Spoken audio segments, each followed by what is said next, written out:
Dumating tayo sa buhay na parang yung unang earth noon, formless and dark.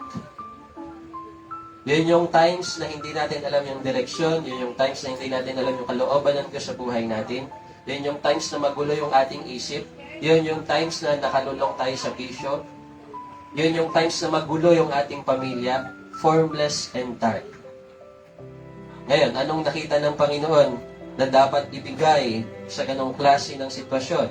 Verse 3, let there be light. So sa buhay po natin, kapag tayo ay nagkakaroon ng problema, gulo, kaguluhan sa isip, kabigatan sa puso, hindi agad pera ang solusyon. Bigyan mong pera, sasaya yan. Kapag naubos yung pera, lulungkot na naman. Di ba? Ano talagang kailangan? Liwanag. Let there be light. At ano nga po yung liwanag? Sa binigay nating verse last week, Psalms 119:105, ang salita mo ay tanglaw sa aking landas.